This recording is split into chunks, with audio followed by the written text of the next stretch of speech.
السلام علیکم ورحمۃ اللہ وبرکاتہ۔ امید ہے کہ تمام بہنیں خیر و عافیت سے ہوں گی۔ میری آواز آپ لوگوں تک آ رہی ہوگی، اور آواز میں کوئی پرابلم ہو تو کوئی بات نہیں، میں تھوڑا سا کیمرہ۔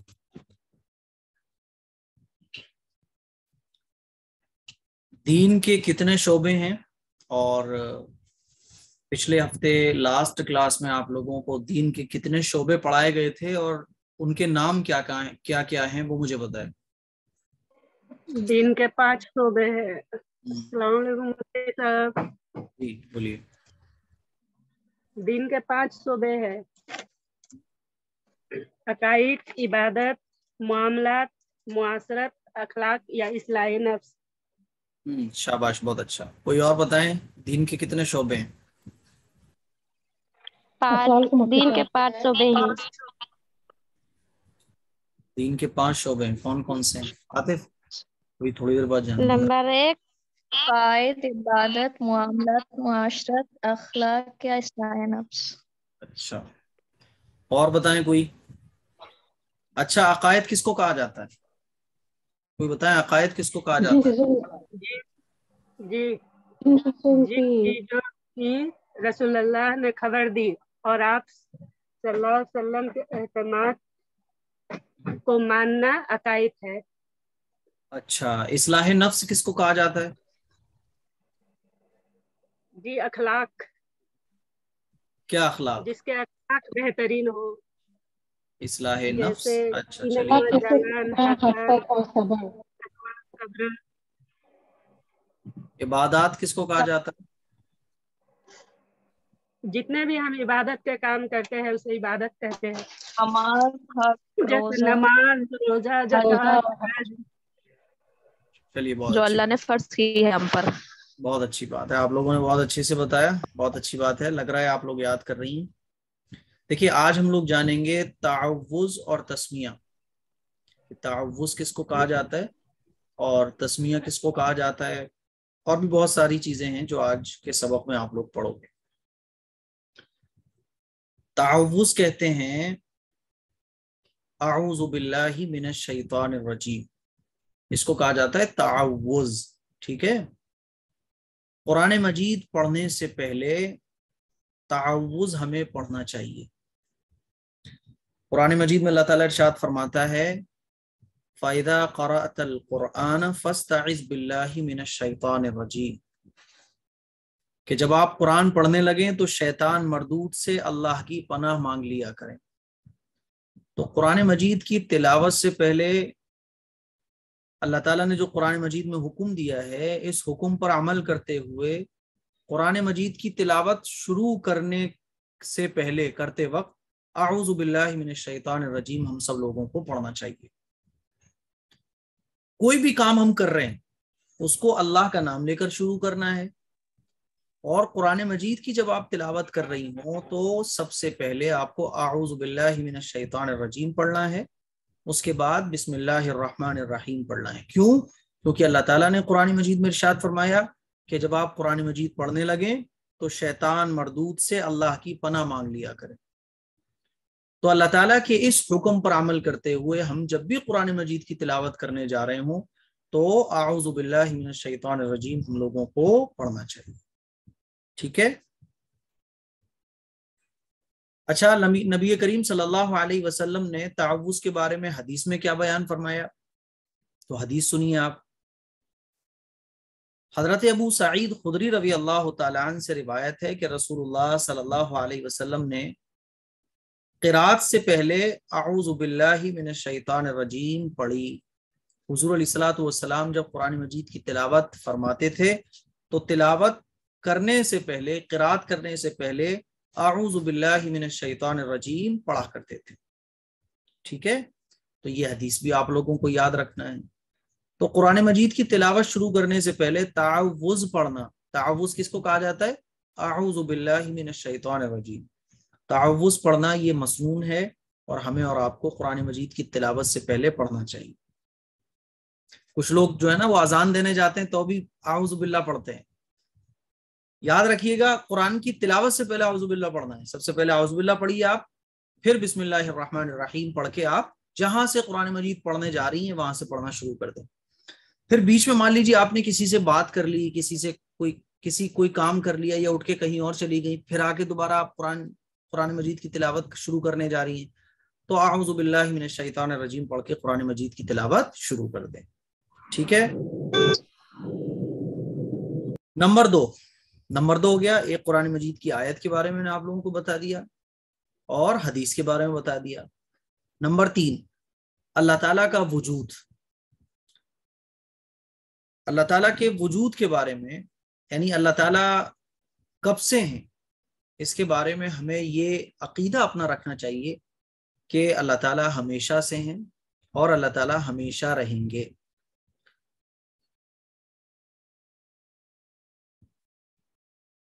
ٹھیک ہے. دنیا میں جتنی بھی چیزیں ہم اور آپ دیکھتے ہیں تو وہ خود بخود وجود میں نہیں آتی, بلکہ ان کا کوئی بنانے والا ہوتا ہے. جیسے مان لیجئے اللہ تعالیٰ موجود ہے, اس کا ہمیں یقین ہے. ہم جتنے بھی مسلمان ہیں اس بات پر یقین رکھتے ہیں کہ اللہ تعالیٰ موجود ہے. ارے بھائی اللہ موجود ہے یا نہیں ہے؟ اب کوئی کہے کہ اللہ موجود کیسے ہے, بالکل سمپل سا طریقہ ہے. بھائی دیکھو, کوئی بھی چیز دنیا کی جو ہے نا وہ بغیر کسی کے بنائے تو وجود میں نہیں آتی. اتنا بڑا آسمان آپ دیکھیے ذرا, اتنے بڑے آسمان کو اگر ہم ایک چھوٹا سا گھر بھی بناتے ہیں تو ہمیں 10 پلر کھڑے کرنا پڑتے ہیں, پھر ان پلر میں لوہا لگانا پڑتا ہے, کھمبے لگانا پڑتے ہیں, دیوار اٹھانی پڑتی ہے, تب جا کے ایک گھر تیار ہوتا ہے. 4 دیواری نہ ہو تو چھت نہیں ٹک سکتی. لیکن اللہ نے اتنا بڑا آسمان بغیر کسی پلر کے کھڑا کر دیا. آپ سوچئے تو صحیح کہ کوئی پلر آپ کو نظر آتا ہے بیچ میں کہ اللہ نے کوئی پلر لگایا ہو؟ اتنا بڑا آسمان ہے, بغیر پلر کے تنا ہوا ہے. تو اتنا بڑا آسمان بغیر پلر کے رکھا ہوا ہے, تنا ہوا ہے, کبھی وہ ہلتا نہیں, کبھی ڈلتا نہیں, کبھی ٹوٹتا نہیں, کبھی گرتا نہیں. صدیوں گزر گئے. تو اس آسمان کو بنانے والا کوئی تو ہوگا, وہ کون ہے؟ اللہ ہے. اتنا بڑا سورج آپ دیکھیے بھائی, اتنے ڈسپلن کے ساتھ دنیا کا نظام چل رہا ہے, کتنے ڈسپلن کے ساتھ چل رہا ہے. سورج اپنے ٹائم پر نکلتا ہے, سردیوں میں اپنے ٹائم پر نکلے گا, گرمیوں میں اپنے ٹائم پر نکلے گا, چاند اپنے ٹائم پر نکلے گا, رات اپنے ٹائم پر آئے گی. پورا ایک سیٹنگ کتنی شاندار بنی ہوئی ہے. تو ایسا تو نہیں ہو سکتا ہے کہ یہ ساری چیزیں خود بخود وجود میں آ گئیں, خود بخود بن گئیں, اور خود بخود بننے کے بعد ایک خود بخود سیٹنگ سے چل رہی ہیں. ایک چھوٹی سی ڈیوائس بھی چلانے کے لیے چلانے والے کا ہونا ضروری ہے. بات سمجھ آ رہی ہے؟ تو یہ پوری کائنات اللہ کی اتنی قدرت بھری چیزیں دیکھنے کے بعد بہت آسانی کے ساتھ کوئی چھوٹی سی عقل رکھنے والا بھی یہ پتہ لگا سکتا ہے کہ اللہ تعالیٰ موجود ہے. بات سمجھ آ رہی ہے؟ دیکھو, سردی میں سردی ایک لمٹ کی ہوتی ہے, گرمیوں میں گرمی ایک لمٹ کی ہوتی ہے, پانی آسمان سے اتنا ہی برستا ہے جتنا انسانوں کو ضرورت ہوتی ہے, سورج گرمی اتنی ہی چھوڑتا ہے جتنی انسانوں کو ضرورت ہوتی ہے. تو ان تمام چیزوں کو دیکھ کر ایک عام آدمی بھی اندازہ لگا سکتا ہے کہ یہ تمام چیزیں خود بخود نہیں چل رہی, بلکہ ان کو بنانے والا کوئی ہے. کیونکہ اتنی بڑی بڑی چیزیں, اتنی شاندار چیزیں, اتنی قدرت والی چیزیں بغیر کسی کے بنائے کیسے بن سکتی ہیں؟ جیسے یہ مان لیجیے ماؤس ہے, تو ہر آدمی اس ماؤس کو دیکھ کر یہی کہے گا کہ اس کو بنانے والا کوئی ہوگا جس نے اس کو بنایا ہے. یہ کپ ہے تو اس کپ کو بنانے والا کوئی تو ہوگا. ایسا تو نہیں ہے کہ کپ خود بخود بن کے تیار ہو گیا ہو, ہے نا. جس کمپیوٹر سے میں آپ لوگوں کو پڑھا رہا ہوں تو ایسا تو نہیں ہے کمپیوٹر خود بخود بن کے تیار ہو گیا, بلکہ اس کو بنانے والا کوئی. چھوٹی سے چھوٹی چیز بھی اگر آپ دیکھو گی تو اس کو بنانے والا کوئی نہ کوئی موجود ہے. تو اتنی بڑی کائنات, اتنا بڑا سنسار, اتنا بڑا چاند, اتنا بڑا سورج, اتنی بڑی زمین, وہ بھی زمین پانی پر ہے, اور اتنی خوبصورت خوبصورت چیزیں, اتنی پیاری پیاری چیزیں, اور پھر انسان. یعنی اللہ کی قدرت کے اتنے نظارے ہیں کہ اگر ان قدرت کی چیزوں پر غور کیا جائے تو انسان کی عقل خود بخود یہ کہنے پر مجبور ہو جاتی ہے کہ یہ تمام چیزیں بنانے والا کوئی تو ہے. بغیر بنانے والے کے یہ چیزیں خود بخود بن جائیں ایسا پاسبل ہی نہیں ہے, کیونکہ کوئی نہ کوئی چیز اس کو بنانے والا موجود ضرور ہوتا ہے. تو اس کائنات کو بنانے والا کون ہے؟ اللہ ہے. یہ ساری کائنات اللہ تعالیٰ کے موجود ہونے پر دلیل ہے. بات سمجھ آ رہی ہے؟ تو ایک مرتبہ ایک واقعہ مجھے یاد پڑ رہا ہے. ایک مرتبہ امام ابو حنیفہ رحمۃ اللہ علیہ بہت بڑے عالم دین گزرے ہیں، بہت بڑے فقیہ گزرے ہیں. امام ابو حنیفہ رحمۃ اللہ علیہ جن کو ہم لوگ فالو کرتے ہیں، یعنی جن کے مسلک کو ہم لوگ فالو کرتے ہیں، تو ان کا مناظرہ ہوا، ان کی بحث ہو گئی. کن سے ہوئی؟ دہریوں سے. دہری ہوتے ہیں کہ جو اللہ کو نہیں مانتے، یعنی وہ خدا کے وجود کے منکر ہوتے ہیں. وہ یہ کہتے ہیں کہ کوئی خدا نہیں ہوتا. جیسے آج بھی بہت ایتھیسٹ ہوتے ہیں نا، بہت سارے لوگ ایسے ہوتے ہیں جو یہ کہتے ہیں کہ خدا کوئی نہیں، خدا ہے ہی نہیں، بس یہ کائنات خود چل رہی ہے. تو دہریوں سے جو اللہ کے وجود کے منکر تھے، امام ابو حنیفہ رحمۃ اللہ علیہ کا ان سے بحث ہو گئی. تو یہ طے کیا گیا کہ ایک ٹائم پر امام ابو حنیفہ رحمۃ اللہ علیہ اور دہریے جمع ہوں گے اور دونوں میں بحث ہوگی. جو بحث میں جیت جائے گا تو اس کو لوگ فالو کر لیں گے، اس کی بات کو مان لیں گے. امام ابو حنیفہ رحمۃ اللہ علیہ نے کہا ٹھیک ہے. تو ایک جگہ رکھی گئی، اس جگہ پر یہ طے کیا گیا کہ اس ٹائم پر سب کو پہنچنا ہے، اور جو لیٹ پہنچے گا تو اس کی ہار مان لی جائے گی. یعنی اگر دونوں لوگوں میں سے جو بھی لیٹ ہوا تو بھی ہار مان لی جائے گی جو لیٹ آئے گا. امام ابو حنیفہ رحمۃ اللہ علیہ اگلے دن جو ہے مناظرے کے لیے، بحث کے لیے پہنچے، تو لیٹ پہنچے. تو لوگ بڑے خوش ہو گئے، دہری جو ہے نا وہ بڑے خوش ہوئے کہ دیکھو امام ابو حنیفہ رحمۃ اللہ علیہ ڈر گئے، لیٹ آئے ہیں، اب تو یہ ہار مان لیں گے. 1 گھنٹہ لیٹ ہو گئے، صبح 10 بجے کا ٹائم تھا، اب تو لیٹ ہو گئی یہ اور ابھی تک نہیں پہنچے ہیں. امام ابو حنیفہ رحمۃ اللہ علیہ 1-1.5 گھنٹہ لیٹ پہنچے. تو لوگ خوشیاں منا رہے تھے. امام ابو حنیفہ رحمۃ اللہ علیہ ڈر گئے، ہار گئے. اچھا، بحث کس پر ہونی تھی؟ اسی بات پر ہونی تھی کہ خدا ہوتا نہیں ہے، خدا ہے ہی نہیں ہے.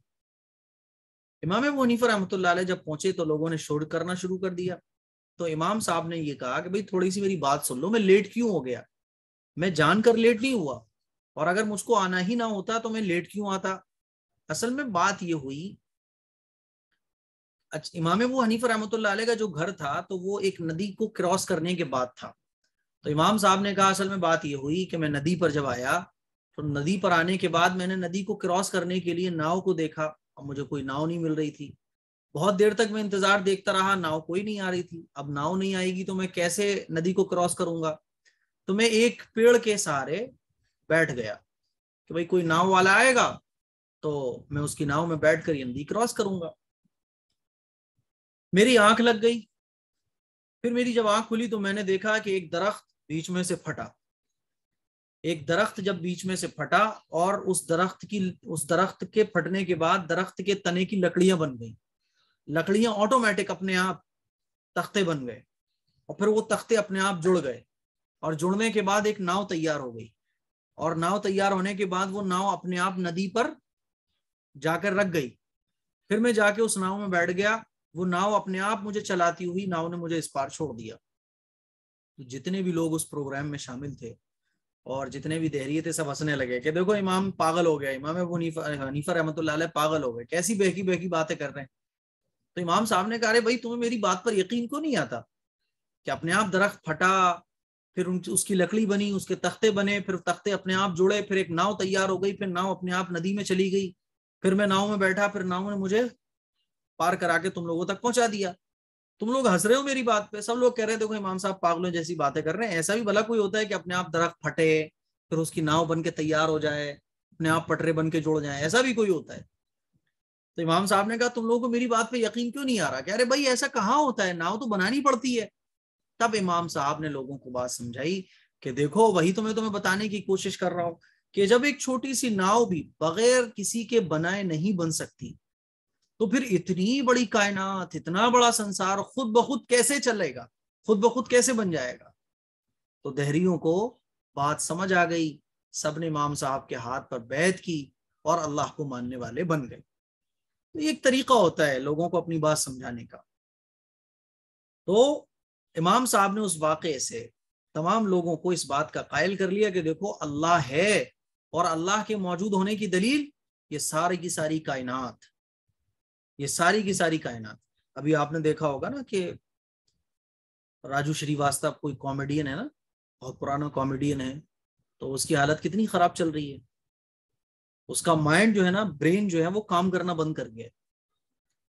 اب میں آج ہی خبر پڑھ رہا تھا تو اس میں ڈاکٹرز نے لکھا ہے کہ کیا کریں, ہم تو آکسیجن پہنچانے کی کوشش کر رہے ہیں, لیکن آکسیجن باڈی کے نچلے حصے پر تو پہنچ رہا ہے, لیکن اوپر والے حصے پر آکسیجن نہیں پہنچ پا رہا ہے, اور مائنڈ پر تو بالکل آکسیجن پہنچ ہی نہیں رہا ہے, جس کی وجہ سے جو مائنڈ ہے وہ نیلا پڑنا اور کالا پڑنا شروع ہو گیا ہے.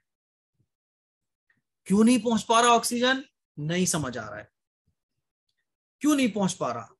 سارے ڈاکٹرز لگے ہوئے ہیں, آکسیجن پہنچانے کے جتنے راستے ہیں سارے راستوں کو ٹرائی کر لیا ڈاکٹر نے, لیکن اس کے باوجود بھی وہ آکسیجن مائنڈ تک نہیں پہنچ پا رہا. کون سی پاور ہے آخر بھائی؟ راستہ, جتنے بھی راستوں سے آکسیجن پہنچایا جا سکتا ہے وہ پہنچ رہا ہے, پہنچانے کی ڈاکٹرز کوشش کر رہے ہیں, لیکن وہ برین تک آکسیجن پہنچ نہیں پا رہا ہے. کیوں نہیں پہنچ پا رہا؟ تو آگے لکھا ہوا تھا کہ ڈاکٹرز نے راجو شریواستو کے فالوور سے اپیل کی ہے کہ اب تو بھگوان سے پرارتھنا کرو. تو اب یہ بھگوان سے پرارتھنا کرنے کی بات کیوں چل رہی ہے؟ کیونکہ کوئی نہ کوئی ایسی طاقت ہے کہ انسان جو چاہتا ہے وہ ہوتا نہیں ہے. آنکھوں سے دیکھ رہا ہے کہ ایسا ہو سکتا ہے, لیکن پھر بھی نہیں ہو رہا. تو کون سی طاقت ہے؟ وہ اللہ کی طاقت ہے.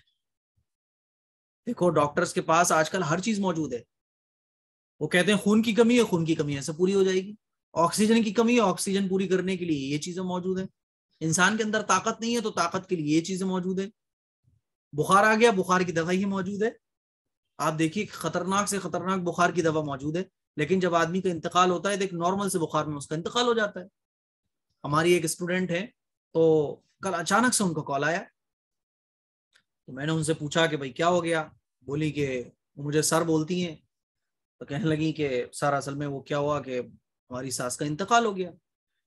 تو میں نے دعا کی مغفرت کی. میں نے پوچھا کیسے ہو گیا, کیونکہ ابھی جب عید الاضحیٰ پر میں ان کے گھر گیا تھا تو ان کی ساس سے میری بات ہوئی تھی, اچھی خاصی تھی ایک دم. انہوں نے مجھے کھانا وانا کھلوایا تھا, اچھے سے بات چیت بھی کی تھی, کہ بس نارمل ایک بخار آیا, خون کی تھوڑی سی کمی تھی, اگلے دن خون چڑھنا تھا, نارمل تھی, کھانا وانا کھا کے سوئی ہیں. رات کو تھوڑا سا بخار آیا تیز, اٹھ کر ٹوائلٹ گئی, ٹوائلٹ جانے کی ضرورت تھی, ٹوائلٹ سے جب باہر نکلی ہے تو پیروں نے کام کرنا بند کر دیا اور فوراً انتقال ہو گیا. خود ان کا بیٹا ایک ڈاکٹر ہے, اب وہ ڈاکٹر بیٹا بھی پاس بیٹھا ہوا ہے, ساری دوائیاں موجود ہیں, لیکن آخر کون سی ایسی پاور ہے کہ ساری چیزیں موجود ہونے کے بعد بھی وہ چیزیں فائدہ نہیں دے رہی ہیں؟ وہ اللہ کی طاقت ہے. تو اللہ موجود ہے, اور اللہ کے موجود ہونے پر لوگ کہتے ہیں نا اس کا کیا پروف ہے کہ اللہ موجود ہے؟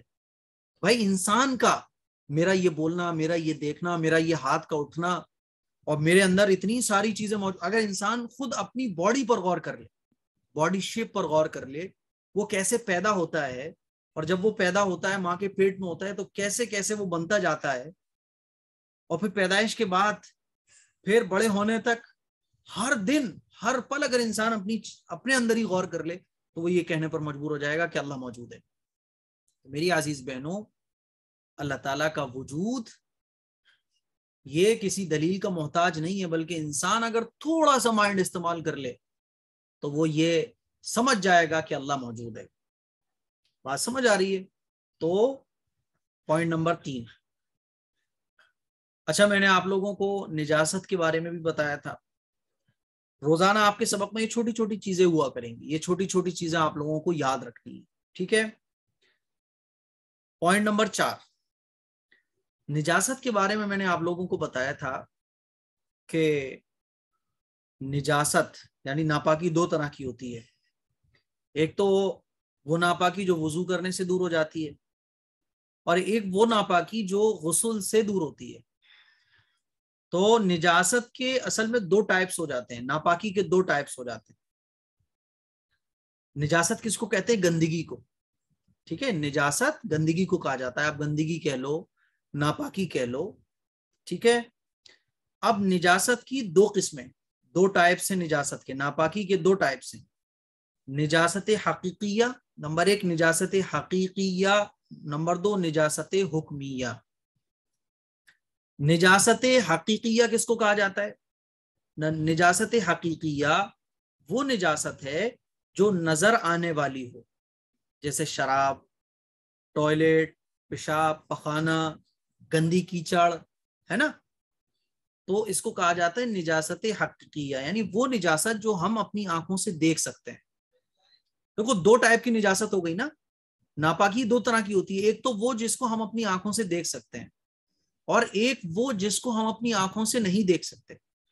تو جس کو ہم اپنی آنکھوں سے دیکھ سکتے ہیں اس کو کہا جاتا ہے نجاست حقیقیہ، اور جس کو ہم اپنی آنکھوں سے نہیں دیکھ سکتے، جیسے کہ بے وضو ہونا. اب مان لیجیے کسی کا وضو نہیں ہے تو پتا تو نہیں چلتا کہ یہ بغیر وضو کے ہے.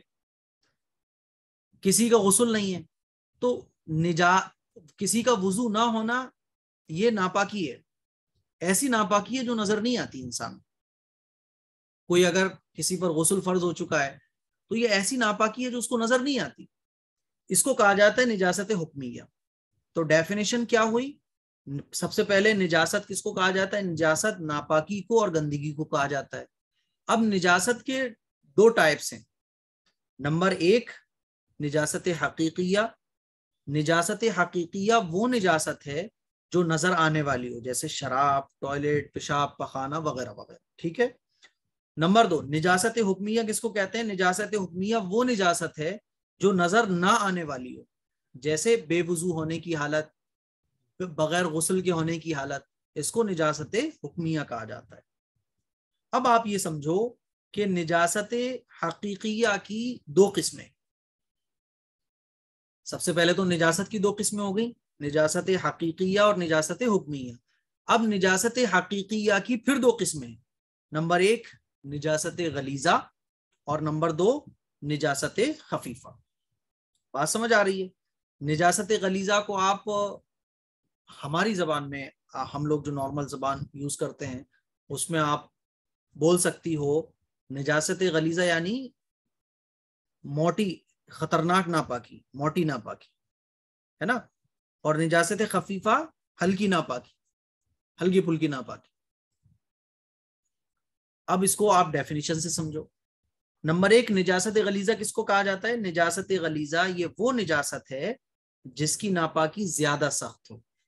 ٹھیک ہے. اور اس کی بہت تھوڑی مقدار معاف ہو، جیسے کہ پیشاب، پخانہ، شراب، ٹوائلٹ وغیرہ وغیرہ. یہ ایسی نجاست ہے جو بہت سخت ہوتی ہے، لیکن اگر مان لیجیے تھوڑی سی لگ جائے، سوئی کے ناکے کے برابر کہیں لگ جائے، تو اتنی تھوڑا بہت لگ جائے، مان لیجیے تھوڑی بہت کہیں لگ گئی، خیال ہی نہیں رہا، نماز پڑھ لی، تو اتنی یہ معاف ہوتی ہے. ٹھیک ہے. اور اس کا حکم کیا ہے، یعنی اس کا مسئلہ کیا ہے کہ اگر یہ بدن پر لگ جائے، کپڑے پر لگ جائے، تو ہمیں کپڑا اور بدن کو صاف کرنا چاہیے. ٹھیک ہے. اور نجاست خفیفہ کس کو کہا جاتا ہے؟ نجاست خفیفہ یہ وہ نجاست ہے جس کی ناپاکی نجاست غلیظہ کے مقابلے تھوڑی کم ہو اور اس کی زیادہ مقدار معاف ہو،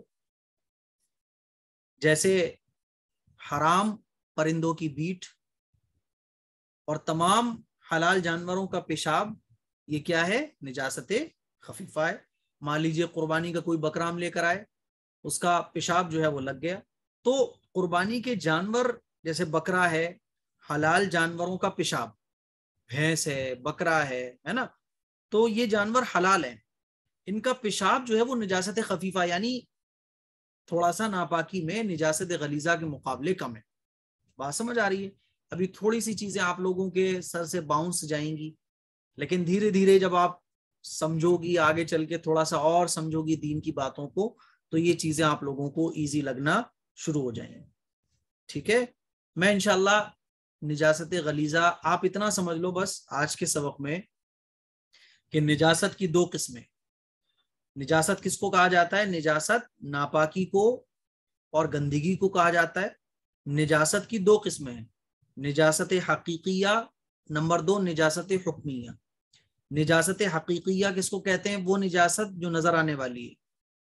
اور نجاست حکمیہ کس کو کہا جاتا ہے؟ وہ نجاست جو نظر نہیں آتی. ٹھیک ہے. اب نجاست حقیقیہ کی دو قسمیں ہیں، یعنی وہ نجاست جو ہمیں نظر آتی ہے اس کی دو قسمیں ہیں، نجاست غلیظہ اور نجاست خفیفہ۔ نجاست غلیظہ کس کو کہا جاتا ہے؟ یعنی وہ ناپاکی جو سخت ہوتی ہے، جیسے کہ ٹوائلٹ، پیشاب پخانہ وغیرہ وغیرہ، شراب، ہے نا۔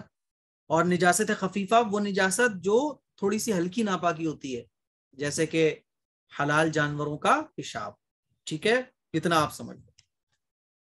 جب اتنا آپ سمجھ جاؤ گے تو پھر میں اگلی کلاس میں آپ لوگوں کو یہ چیپٹر تھوڑا سا اور ایزی کر کے سمجھاؤں کہ نجاست غلیظہ، نجاست خفیفہ کس کو کہا جاتا ہے۔ ٹھیک ہے، ابھی بس اتنا سمجھ لو کہ ٹائپس کتنے ہیں۔ ٹھیک، اچھا ایک دعا کے بارے میں آج بات کر لیتے ہیں۔ آپ لوگ جب سونے جاتی ہوگی تو دعا ضرور پڑھتی ہوگی، ہے نا؟ اور اگر دعا نہیں پڑھتی ہو آپ لوگ سونے کی، تو سونے کی دعا یاد کر لو، یاد ہوتی ہے، زیادہ تر ہماری بہنوں کو یاد ہوگی یہ دعا۔ تو سونے سے پہلے کی دعا ضرور پڑھ کر سوئیں۔ اور سونے سے پہلے کی دعا کون سی ہے؟ اللہم بسمک اموت و احیا، یا نکالا جائے گا، ٹھیک ہے؟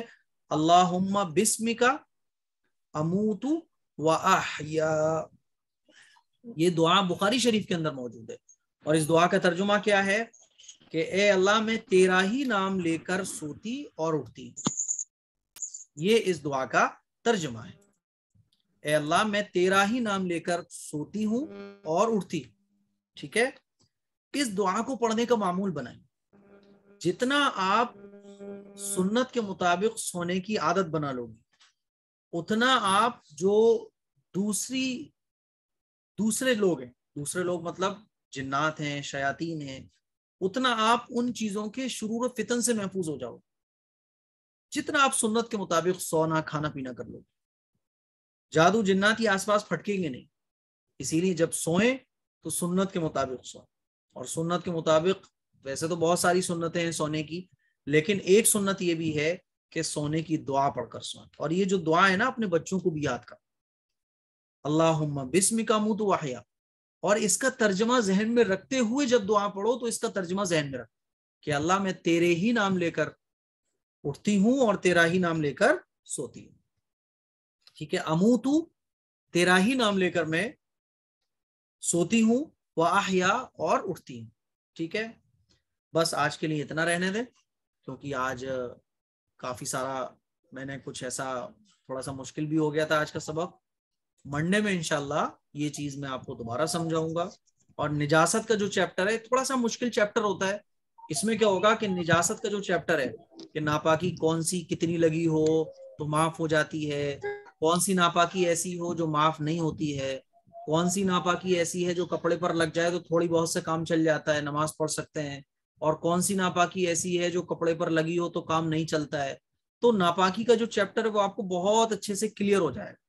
ٹھیک ہے، مان لیجیے کبوتر ہے، اب کبوتر گھر میں آیا، اس نے بیٹ کر دی، تو اب کیا کرنا چاہیے؟ کیا وہ اس بیٹ کو ہم صاف کر دیں یا اس کپڑے کو بالکل چینج کرنا پڑے گا؟